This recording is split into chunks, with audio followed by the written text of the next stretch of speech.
My name is Paige Carter. I am 29 years old and I live in Franklin. My mother called me 3 days before Thanksgiving. I thought she needed me to fix the oven or maybe pick up groceries. I was used to being useful. I was not used to being wanted. Her voice was cold and sharp. She didn't even say hello.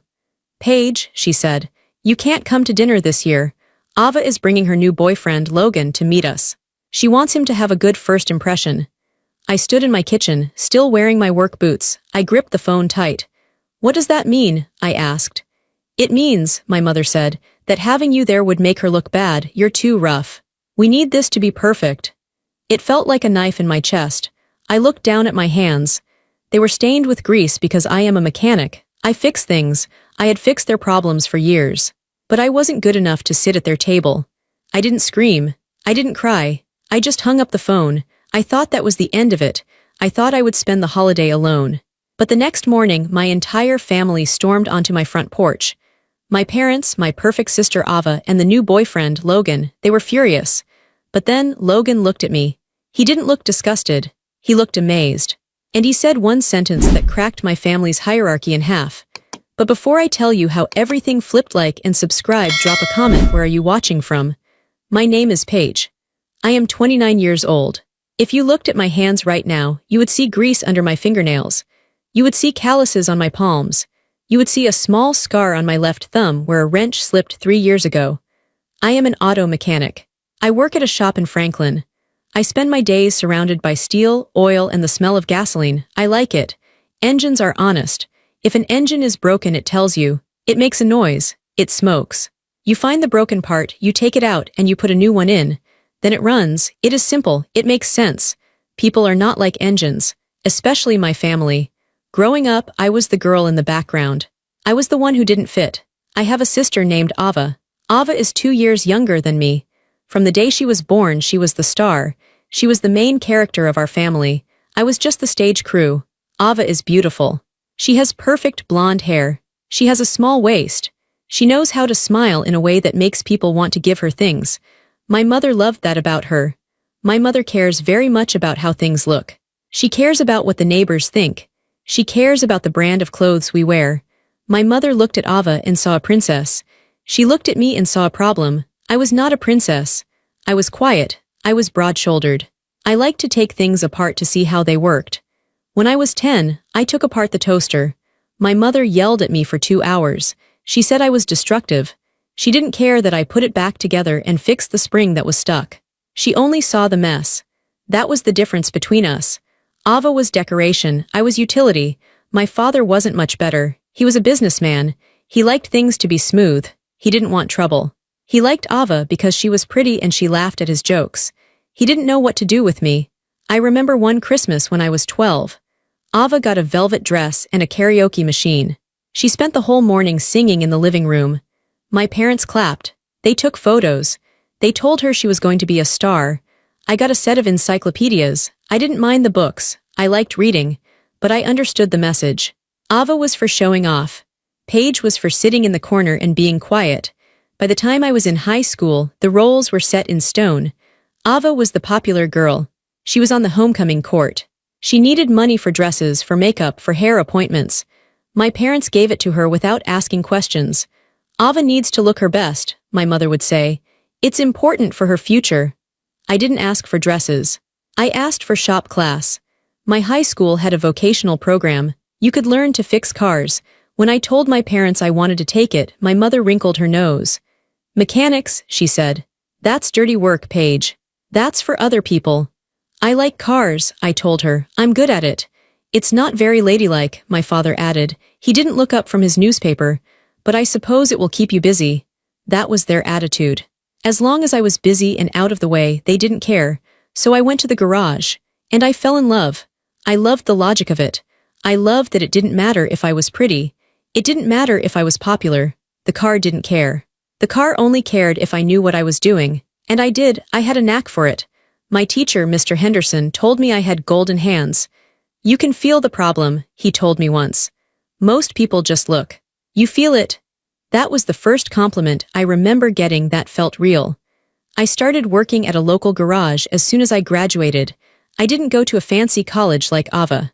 Ava went to a private university to study communications. My parents paid for her tuition, her apartment, her car, and her sorority fees. They bragged about her to everyone. Ava is doing so well, they would tell the neighbors. She's blossoming. They didn't talk about me. When people asked what Paige was doing, my mother would lower her voice. Oh, she's working, manual labor. You know how she is. They were ashamed of me, I knew it. I saw it in the way they looked at my work boots when I came home to visit. I saw it in the way they never asked about my day. But I didn't stop, I worked hard. I saved my money, I bought my own tools. I rented a small house on the edge of town. I built a life. I told myself I didn't need their approval. I told myself I was strong. But it hurts. It always hurts when your own family looks at you and wishes you were someone else. I remember one specific night that showed me exactly where I stood. I was 22. Ava was 20. She was home from college for the summer. My parents were throwing a garden party. They invited all their friends. They hired a caterer. Ava was the center of attention. She wore a white sundress. She floated around the garden, laughing and chatting. My mother held her arm like a trophy. I was in the kitchen. The sink had clogged an hour before the party started. My mother had panicked. Paige, she had screamed. Do something, the water is rising. It smells awful, so I was under the sink. I was wearing my good pants, but I was on my knees on the wet floor. I was wrestling with a rusty pipe. My hair was in my face, I was sweating, I fixed it. I pulled out a clump of grease and food that had blocked the drain. The water went down. I crawled out from under the cabinet. My shirt was wet. My hands were filthy. My mother walked in. She didn't say thank you. She didn't ask if I was okay. She looked at my dirty hands and frowned. Wash up quickly, she said, and use the back door if you need to go outside. I don't want the guests to see you looking like a janitor. She turned and walked back to the party, back to Ava. I stood there by the sink. I washed my hands until they were red. Then I went out the back door. I didn't go to the party. I got in my truck and went home. They didn't call to ask where I was. They didn't notice I was gone. The sink was working. That was all they needed. That night at the party wasn't an accident. It was the pattern. It was the way my life worked for years. I became the family backup plan. I became the safety net. My parents and Ava lived in a world of image. They wanted everything to look perfect, but real life isn't perfect. Things break. Tires go flat, roofs leak, money runs out. Whenever real life happened, they called me. They didn't call me to say happy birthday. They didn't call me to ask how my job was going. They called when they needed something fixed. Paige, the air conditioner is making a funny noise. Paige, I have a flat tire on the highway. Paige, Ava overspent her allowance and needs rent money. I always said yes. Why did I say yes? Because I wanted them to love me. I thought if I was useful enough, eventually they would value me. I thought if I fixed enough problems, they would look at me and say, wow, we are so lucky to have Paige. It never happened. They treated my help like a duty, like it was something I owed them. When Ava was 24, she got her first job in the city. She called me at 2 in the morning on a Tuesday. Paige, she was crying. My car won't start. I'm at a club downtown, it's raining, I'm scared. I had to work at 6 in the morning, but I didn't hesitate. Stay there, I said, I'm coming. I drove 45 minutes into the city. I found her car. It was a simple fix, a loose battery cable.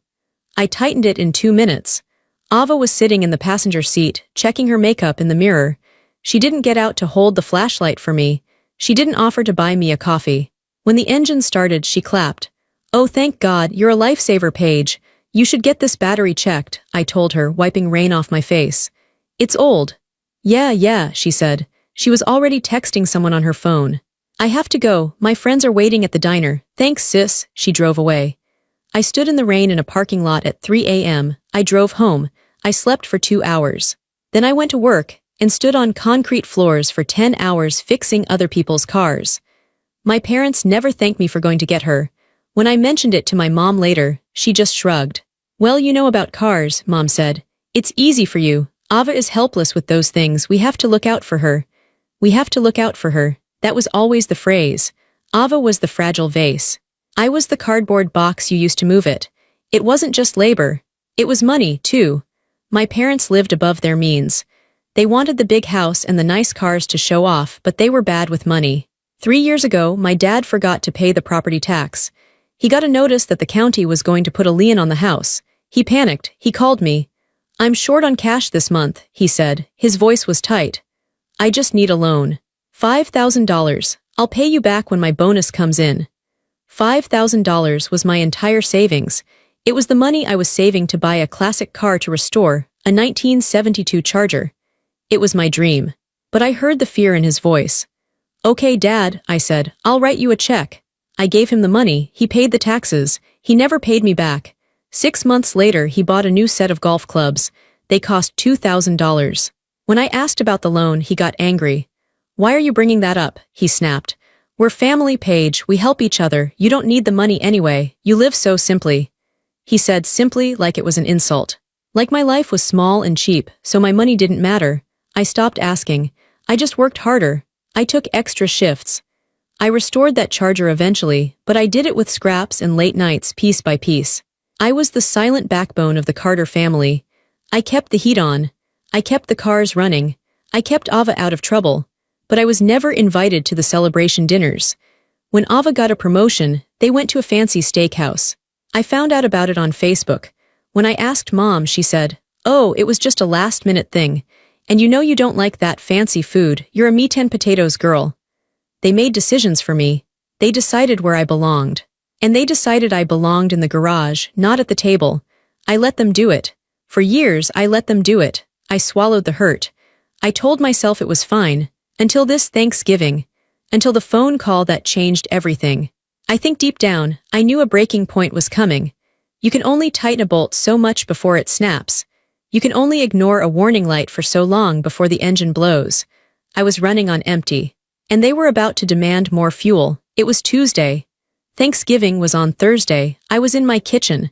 I had come home early from the garage because I wanted to bake. I know it sounds silly. A mechanic baking pies, but I liked it. Baking is chemistry. It is precise. If you follow the instructions, you get a good result. I was making a pecan pie. It was Dad's favorite. I made it every year. I had bought the expensive pecans. I had made the crust from scratch. I was feeling good. I was tired, but it was a good tired. I looked at the calendar on my wall. I had circled Thursday in red marker. I had written family dinner 4 p.m. I was actually looking forward to it. I knew they would ignore me. I knew Mom would criticize my outfit. I knew Dad would talk about golf, but they were my family. And on holidays, you are supposed to be with family. It's what you do. Then the phone rang. I wiped the flour off my hands onto my apron. I saw Mom on the caller ID. I smiled. I picked it up. "Hey, Mom," I said. "I'm just making the pecan pie. Did you need me to bring extra ice?" There was a pause. A long, cold silence. "Don't make the pie, Paige," my mother said. Her voice wasn't angry. It was worse. It was matter of fact.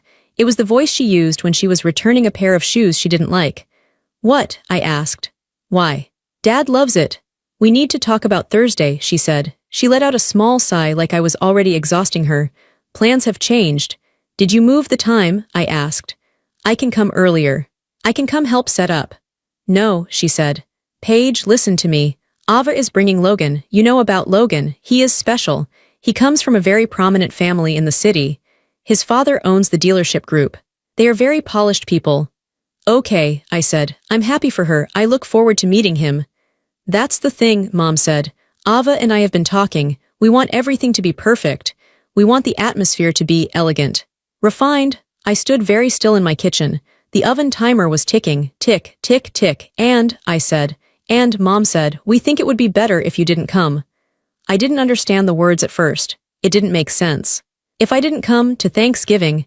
"It's just for this year," she said quickly. "We just want to make a specific impression. Let's be honest, Paige, you are rough around the edges." "Rough," I repeated. "Yes, you know how you are. You have those calluses on your hands. You always smell a little bit like oil, even when you shower. You don't have the right clothes for a formal dinner. You'd sit there in your flannel shirt and your boots, and you would stick out. You would make Ava look common." My hand gripped the phone so hard my knuckles turned white. "I have a dress," I said. My voice was quiet. "I can wear a dress. I can scrub my hands." "It's not just the clothes, Paige," she said. Her voice got harder. "It's you. It's your whole vibe. You're a mechanic. You work with your hands. It's fine for you, but it's not the image Ava wants to present to Logan right now. She wants him to think we come from a certain world. Having you there, staring at your plate, maybe talking about engines, it would be embarrassing." Embarrassing. The word hung in the air. I looked down at my hands. There was flour on them.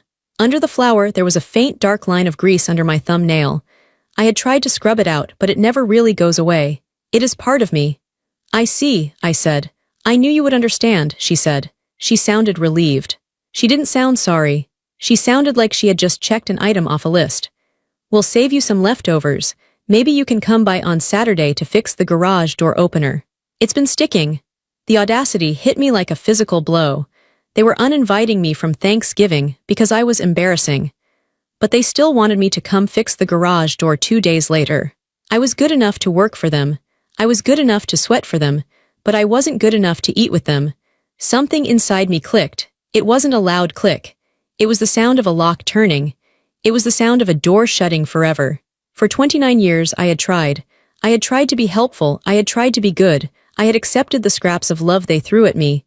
But this was not love. This was not family. Paige, Mom asked. Are you there? I'm here, I said. My voice was steady. I was surprised by how steady it was. So Saturday works, she asked. I have to go, Mom, I said. My pie is burning. Don't bake the pie, Paige. Nobody will be there to eat it. I'm baking it for me, I said. I hung up the phone. I stood there in the silence. I didn't cry. I thought I would cry, but the tears didn't come. Instead, I felt cold. I felt clear. I walked over to the oven. I took the pie out. It smelled delicious. It smelled like cinnamon and sugar and home. I walked to the trash can. I didn't throw the pie away. I set it on the counter. Then I went to the sink. I turned on the water. I grabbed the heavy-duty soap with the grit in it. I started to scrub my hands. I scrubbed until my skin was raw. I scrubbed until it hurt. They thought I was dirty. They thought I was shameful. I looked at my face in the kitchen window reflection. I saw a strong woman. I saw a woman who paid her own bills. A woman who fixed things that were broken. They were the ones who were broken. I went to my bedroom. I took off my apron. I put on my favorite oversized hoodie. I sat on my couch and stared at the wall. I was alone on Thanksgiving. But for the first time, I realized that being alone might be better than being with people who made me feel small. I went to sleep early that night. I turned my phone off. I didn't want to hear from them. I didn't want to hear their excuses or their demands. I thought it was over. I thought I would have a quiet, sad holiday. I was wrong. The next morning was Wednesday, the day before Thanksgiving. I woke up at 6, it's a habit. The sun was just coming up. The sky was gray and cold. I made coffee. I stood on my front porch, wrapped in a blanket, watching the steam rise from my mug. My house is small. It's a bungalow on a quiet street. It's not fancy like my parents' house in the gated community, but it's mine. I bought it. I fixed the roof myself. I painted the walls. It was my sanctuary. And then the invasion happened. I heard them before I saw them. My father's SUV is a massive black beast. He drives it fast. I heard the tires screech around the corner. Then I saw it. It roared down my street and swerved into my driveway. It almost hit my mailbox. Then came Ava's car, a white convertible. She parked behind Dad, blocking him in. I stood on the porch, freezing, holding my coffee. My stomach dropped. Why were they here? Had someone died? Was there an emergency? The doors flew open. My mother got out first. She was wearing a long wool coat and heels. She looked furious. Her face was red. My father got out next. He slammed his door so hard the car shook. Then Ava. She looked perfect, of course. Her hair was blown out. She was wearing a cashmere sweater, but she looked angry too. And then the passenger door of Ava's car opened. A man stepped out. He was tall. He had dark hair and broad shoulders. He was wearing a nice jacket, but he wore it casually. He looked calm. This had to be Logan, the polished boyfriend, the reason I was uninvited. They marched up my walkway like an army. Paige, my mother screamed. She didn't care that it was 6:30 in the morning. She didn't care about my neighbors. I didn't move. I just took a sip of my coffee. Good morning, I said calmly. They stomped up the steps and crowded onto my small porch. It felt like all the air had been sucked out of the space. How dare you, my father shouted. He pointed a finger in my face. How dare you call her, I blinked. Call who? Grandma, Mom yelled. Don't play innocent with me, Paige. Grandma called us 10 minutes ago. She canceled coming to dinner. She said if Paige isn't welcome, she isn't coming either. I stared at them. My grandmother. Dad's mom, she was a tough old lady. She lived in Florida, but she usually flew up for the holidays. We didn't talk often, maybe once a month. I hadn't called her. I didn't call her, I said. Liar, Ava stepped forward. She looked frantic. Grandma said she heard I was ashamed of my sister. She said she raised us better than that. Now she's not coming, and she's threatening to write me out of her will. Do you know how much money that is? I didn't call her, I said again. My voice was hard. Maybe she just knows you people better than you think. You must have told someone, Mom said. Did you post it on Facebook? Did you complain to your cousins? How did she find out? I didn't tell anyone, I said. I just hung up the phone and went to bed. Well, fix it, Dad boomed. Call her back. Tell her it was a misunderstanding. Tell her you decided not to come because you're sick, or you have to work. I looked at my father. He was sweating. He wasn't worried about my feelings. He was worried about Grandma's money. He was worried about the perfect family image cracking.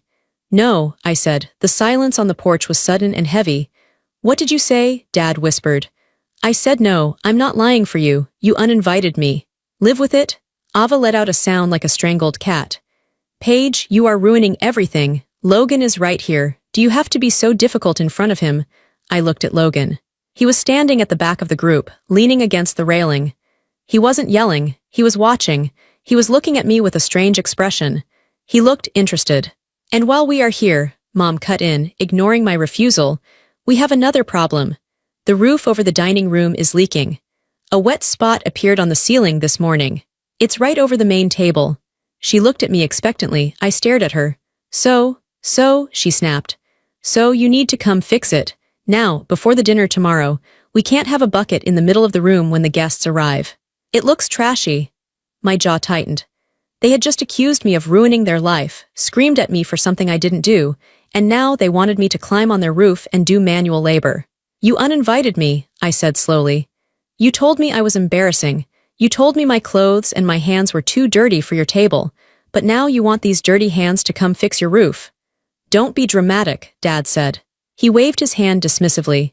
We're family, you help out, that's what you do. You fix things, we don't know how to get up on the roof. You have the ladder, you have the tools. Hire a contractor, I said. It's the day before Thanksgiving, Dad yelled. Nobody is working, they'll charge triple, you can do it for free.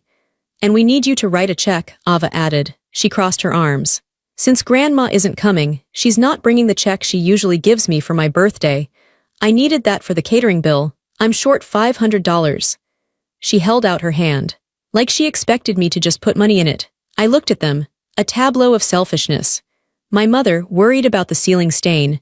My father worried about the cost of a contractor. My sister worried about her catering bill. None of them looked at me. They looked through me. They saw a tool. They saw an ATM. They didn't see Paige. I can't believe you are being so selfish, Mom said, shaking her head. After everything we've done for you. Everything you've done for me, I asked. Like what? We gave you life, Dad shouted. We let you live your little life with your grease and your cars. We never stopped you. You never helped me either, I said. We are here right now, aren't we? Ava said. We came to see you. You came to yell at me and ask for money, I said. I looked past them at Logan. He hadn't said a word yet. He was just watching. His eyes went from Ava's angry face to my parents' red faces and then back to me. He pushed off the railing. He took a step forward. Ava turned to him, her face instantly changing from angry to sweet. Logan, honey, I'm so sorry. My sister is she's going through a phase. She's very jealous. We can go. Logan didn't look at Ava. He looked at me. He looked at my work boots, which I had slipped on to come outside. He looked at the 1969 Mustang I had parked in my driveway, my current project car. Then he looked at my face. Wait a second, Logan said. His voice was deep and calm. It cut through the screaming like a knife. He pointed at the Mustang in the driveway, then he pointed at me. You're Paige Carter? He asked. I frowned. Yes, the Paige Carter who restored the '72 Charger that won Best in Show at the State Fair last year. The porch went silent. My parents looked confused. Ava looked nervous. Yes, I said. That was me. Logan smiled. It was a real smile. It reached his eyes. I've been trying to find that mechanic for 6 months, he said. My dad collects classics. He said the work on that Charger was the best he'd ever seen. He said the person who did it was an artist. He turned to Ava. You told me your sister was unemployed, he said. Ava went pale. I said she didn't have a real job. I meant a corporate job. Logan turned back to me. He looked at my hands, the hands my mother called dirty. It's an honor to meet you, Logan said. He held out his hand. My mother's mouth fell open. My father looked like he had been slapped. For the first time in my life, someone in their circle wasn't looking at Ava. They were looking at me. And they weren't looking down. They were looking up. I looked at Logan's hand. It was hovering in the air between us. My brain was moving slow.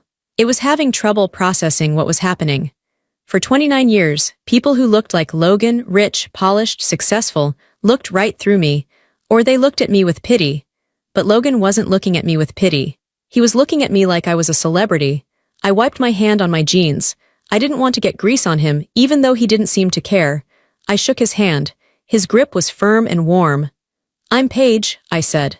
"Logan," he said, "I'm a huge fan of your work. Seriously, that Charger.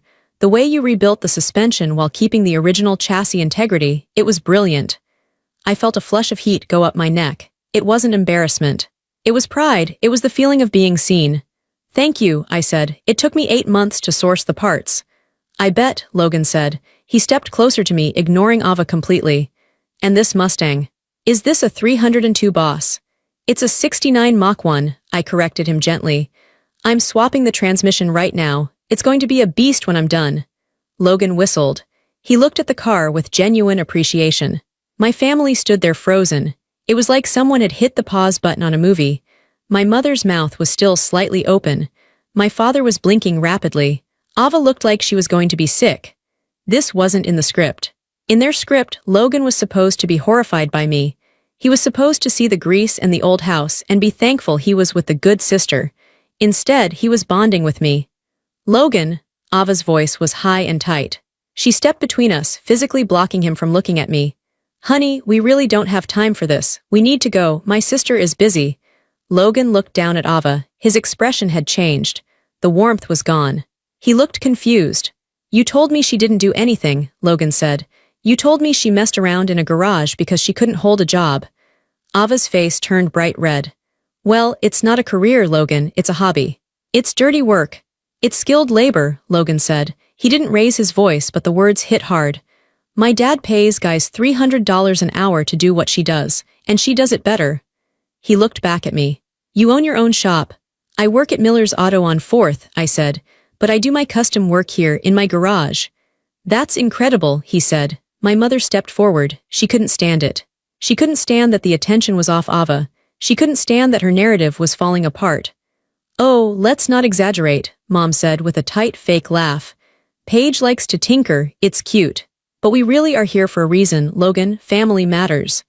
She turned her glare on me. The mask slipped back into place. The hate came back. "Paige," she said sharply, "enough of this car talk. We have a crisis. Your grandmother is furious. The roof is leaking. Ava needs help." "Yeah," Dad chimed in, trying to regain control. He puffed out his chest. "Logan doesn't need to hear the boring details. Paige, get your ladder, follow us to the house, and bring your checkbook. We need to sort this out now." They were doing it again. They were dismissing me. They were treating me like the help. Usually, this is the part where I would crumble. Usually, I would feel shame. I would think maybe they are right. Maybe I am just a grease monkey. Maybe I should just do what they say so they stop yelling. But then I looked at Logan. He was watching them. He looked disgusted. He saw them. He saw how they treated me. He saw the disrespect. And because he saw it, I saw it too. I saw it clearly for the first time. They didn't love me. They used me. And they were ashamed of me. They had lied to this man to hide me. They had uninvited me from Thanksgiving to hide me. And now they were demanding I fix their roof and pay their bills. The absurdity of it washed over me. "No," I thought, "not this time." My father clapped his hands together. "Well, what are you waiting for? Let's go." I took a sip of my coffee. It was cold now, but I didn't care. I set the mug down on the porch railing. I looked at my father. I looked him right in the eye. "No," I said. The word hung in the cold morning air. "No, it is a small word, 2 letters. But in my family, it was a forbidden word. I had never said it, not really. I had complained. I had argued, but I had never just said no and meant it." My father's face turned purple. "Excuse me." "I said no," I repeated. My voice didn't shake. My hands were steady. "I'm not coming to fix your roof. I'm not giving Ava money, and I'm certainly not calling Grandma to lie for you." "You have to," Ava screamed. She stomped her foot like a child. "You're ruining everything. If you don't call Grandma, I don't get my birthday check. If I don't get the check, I can't pay the caterer. Do you want my party to be ruined?" "I don't care," I said. "You don't care," Mom gasped. She clutched her chest. How can you be so cruel? Ava is your sister. And I am her sister, I said. But I wasn't invited to dinner, remember? I was uninvited. Because I'm embarrassing, because I'm dirty.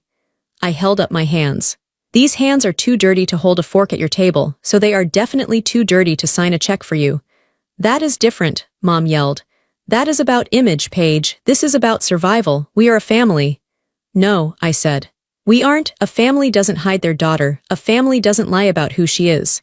We didn't lie, Dad shouted. We just polished the truth. You told him I was unemployed, I said. You told him I was a loser. Because you are ashamed that I work for a living.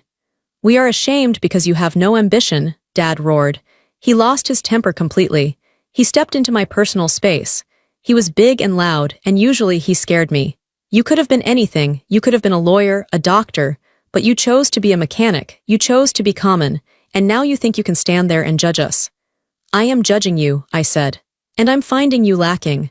You ungrateful brat, Dad raised his hand. He didn't hit me. He never hit me, but he gestured wildly. After all we spent on you, the food, the clothes, I have paid for everything since I was 18, I said. I bought this house. I bought my truck. I pay my own insurance. You haven't spent a dime on me in a decade. But I spent $5,000 on your taxes, Dad. Remember that? Dad froze. He looked at Logan quickly. She's lying, Dad muttered, but his face was pale. I have the canceled check, I said calmly. I have every invoice for every repair I ever did on your house. I have the receipts for Ava's car repairs. Do you want me to get them? Do you want to show Logan the math? Ava started to cry. It was her best weapon. Huge, sobbing tears. Stop it, she wailed. Logan, make her stop. She's being so mean to me. She's always been jealous of me because I'm pretty and she's manly. She buried her face in Logan's shoulder, expecting him to wrap his arms around her. Expecting him to comfort her and scold me. But Logan didn't move. He didn't hug her back. He stood there stiff as a board. He gently took Ava by the shoulders and pushed her away. Ava, Logan said. His voice was ice cold. Stop. Ava stopped crying instantly. She looked up at him shocked. What? Logan looked at my parents, then he looked at Ava. I think I've seen enough, Logan said.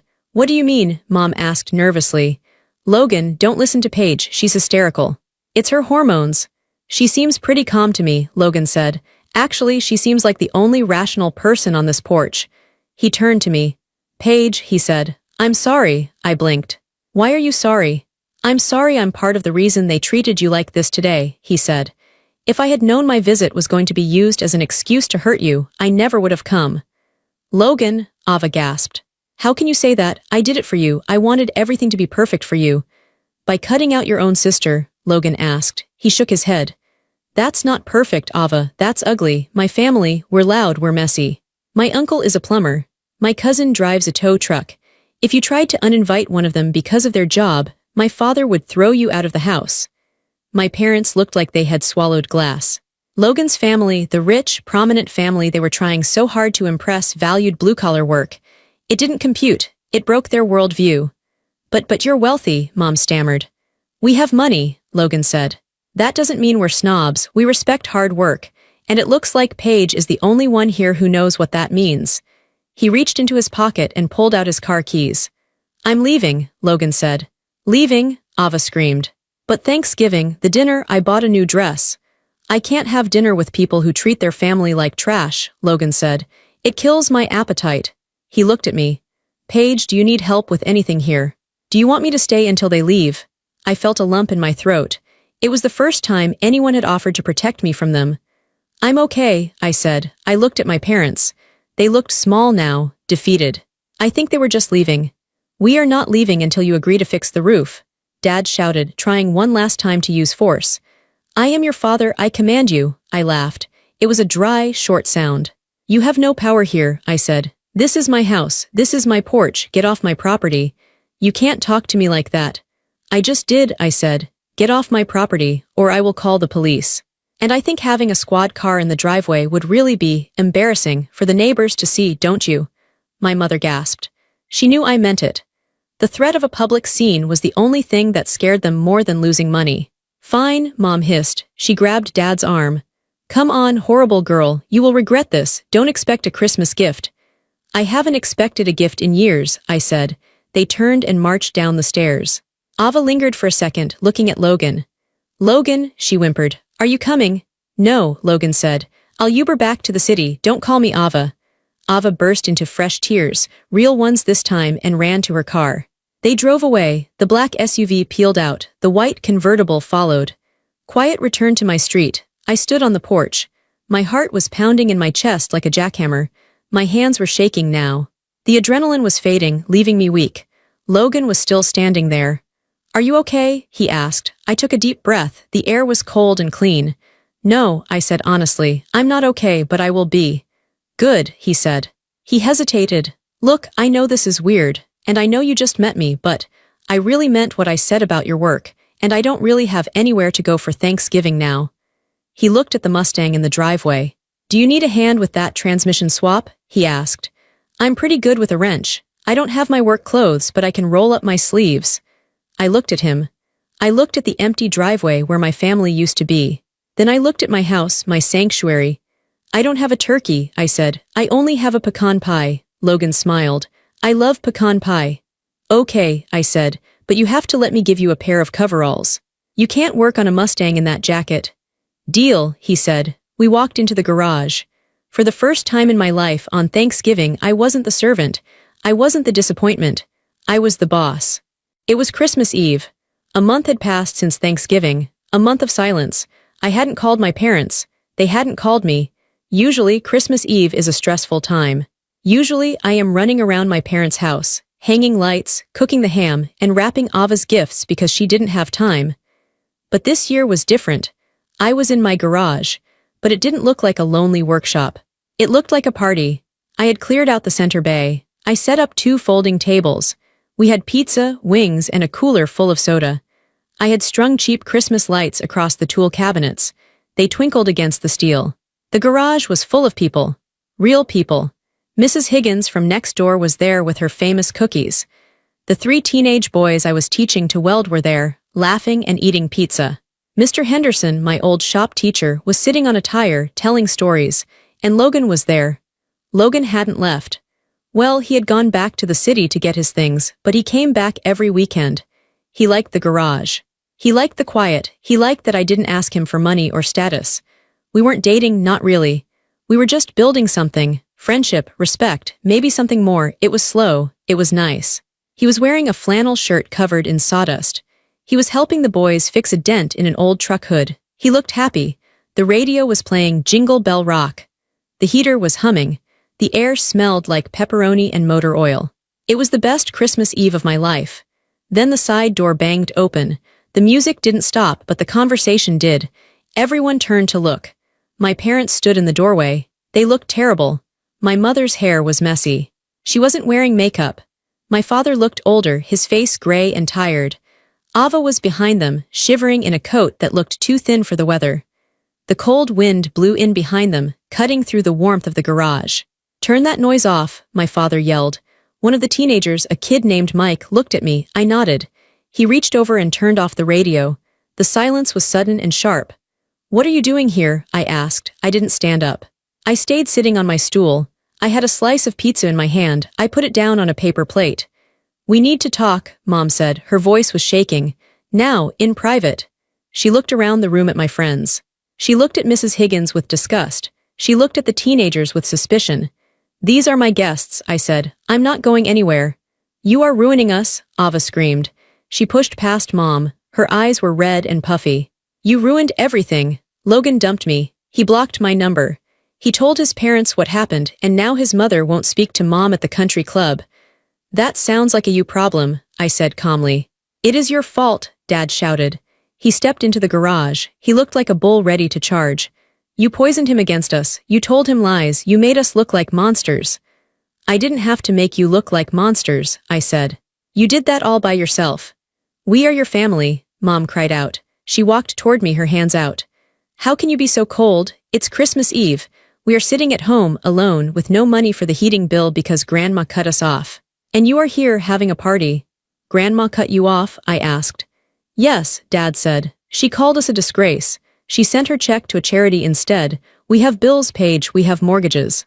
Ava has credit card debt. And let me guess, I said, you want me to fix it. You owe us, Ava yelled. You've always been the selfish one, hoarding your money, while we struggle to maintain our standard of living. Standard of living, I repeated. I stood up, I wiped my hands on a rag. I expected this, I said. I walked over to my workbench. I opened the bottom drawer. It made a heavy metal sound. Clang. I pulled out a thick red folder. It was bulging with papers. I walked back to the center of the room. My family was watching me. The neighbors were watching me. Logan was watching me from the back, his arms crossed. You say I owe you, I said. You say I'm selfish. You say I never help. I opened the folder. Let's look at the record. I pulled out a piece of paper. August 2019, I read aloud. Dad's property tax bill, $5,000, paid by Paige Carter. Never repaid. I dropped the paper on the floor. It fluttered down and landed at my father's feet. He stared at it. December 2020, I read. Ava's transmission replacement, parts and labor, $3,000. You told your friends the dealership did it for free. I did it. I paid for the parts. I dropped that paper too. July 2021, Mom's emergency dental work because she wanted veneers, $2,000. Drop. January 2022, bail money for Ava's DUI that you covered up. The room gasped.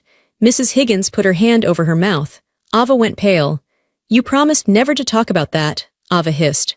I promised not to talk about it if you paid me back, I said. You never did, $1,500. Drop. I kept going. I read faster.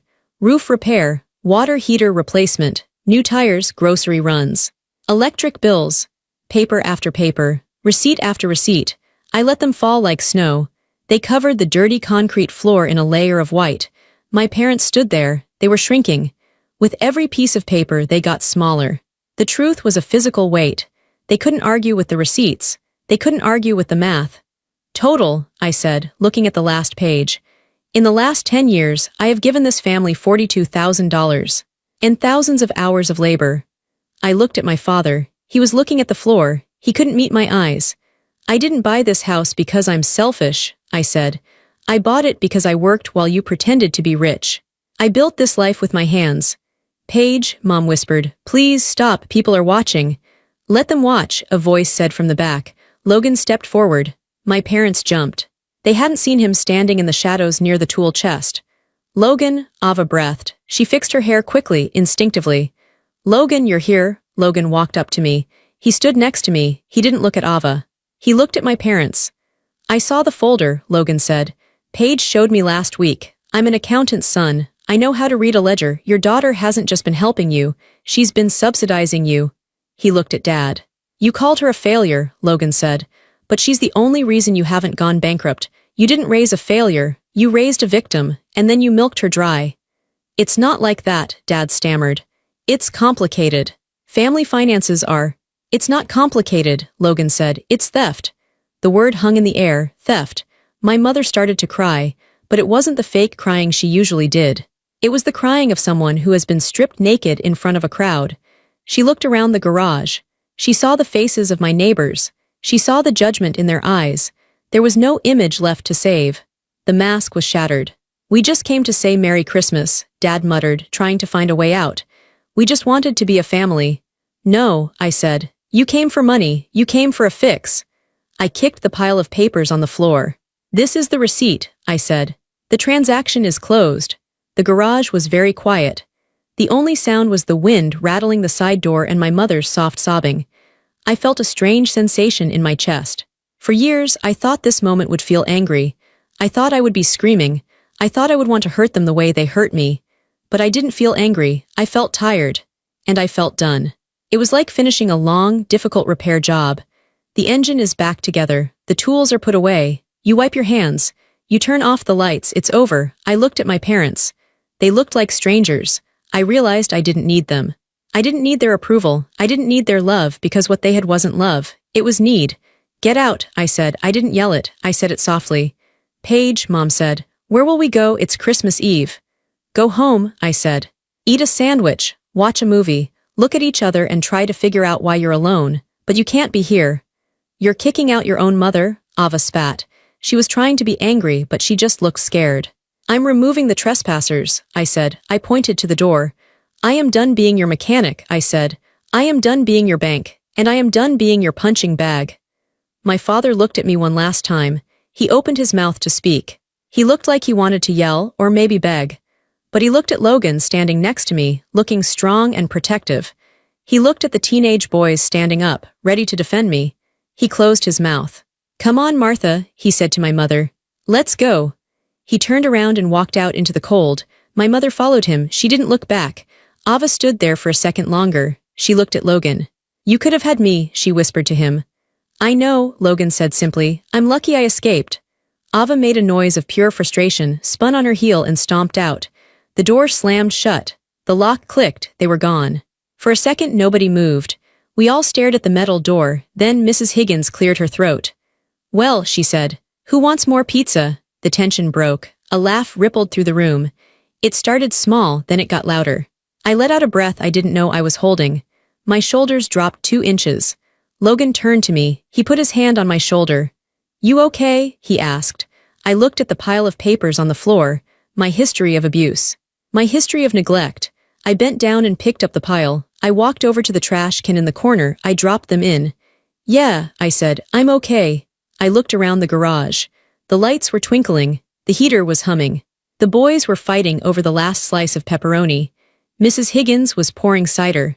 This wasn't the family I was born into. It was the family I built. Just like I built my cars. I chose the parts. I welded them together. And this engine ran perfectly. "Merry Christmas, Paige," Logan said. I smiled. A real, full smile. "Merry Christmas," I said. I walked back to the table, grabbed a cold soda and sat down with my people. I didn't lose a family that night. I lost a burden. It has been exactly 1 year. It is Thanksgiving again. I am standing outside my garage. The air is cold, just like it was last year. Snow is falling softly. It covers the driveway in a clean white blanket. But this time, my driveway isn't empty. And it isn't filled with angry family members screaming at me. It is filled with cars. There is Mrs. Higgins' sedan. There are the beat-up trucks belonging to the teenagers I teach. There is Mr. Henderson's station wagon. And right next to my Mustang, there is Logan's car. I look through the window of the garage. It looks different now. I renovated it. I knocked down the back wall to make a real kitchen. I put in a big dining table. Inside, there are 20 people. They are laughing. They are passing bowls of mashed potatoes and stuffing. Logan is at the head of the table, carving a turkey. He looks up, sees me through the glass, and waves. He smiles that same smile that changed my life. I smile back. My parents aren't here. Ava isn't here. I heard from a cousin that they are having dinner at a restaurant this year. Apparently, they sold the big house. They downsized to a condo. Grandma never sent the checks again. They had to learn to live within their means. They tried to call me once back in June. My dad wanted to know if I could look at his transmission. I didn't answer. I let it go to voicemail. I didn't delete the voicemail, but I didn't listen to it either. I just let it sit there. It doesn't hurt me anymore. It's just a noise from the past. I learned something important this year. Family isn't about whose blood you have. It isn't about who you grew up with. Family is about who shows up. Family is the people who respect you. The people who don't ask you to change. The people who don't care if your hands are dirty, as long as your heart is good. I look at my hands. They are still rough. There is still grease under my nails, but I don't hide them anymore. I am proud of them. These hands built this life. These hands saved me. I take a deep breath of the cold air. I feel peace. It is a quiet, steady power. I turn away from the dark street and walk toward the garage, toward the light, toward the warmth, toward the people who chose me. I open the door. The smell of turkey and laughter hits me. "Hey, Paige," Mike yells. "Hurry up, the pie is almost gone." "Save me a slice," I say. "I'm coming home." A message from Paige. "Thank you for listening to my story. I know it wasn't easy to hear. It wasn't easy to live. But I told it because I know I am not the only one. There are a lot of people out there who are the fixers in their families. The ones who give and never get anything back. The ones who are made to feel small so others can feel big. If that is you, I want you to know something. You are allowed to say no. You are allowed to set boundaries. You are allowed to walk away. It is scary at first. You will feel guilty. They will try to make you feel like the bad guy. But you are not the bad guy. You are just a person who decided to survive. If you have ever had to walk away to save yourself, you are not alone. We are out here. We are building our own tables. And there is always a seat for you at ours. Tell me where you are watching from in the comments below. Have you ever had to uninvite family from your life? Let's talk about it. And please subscribe for the next story.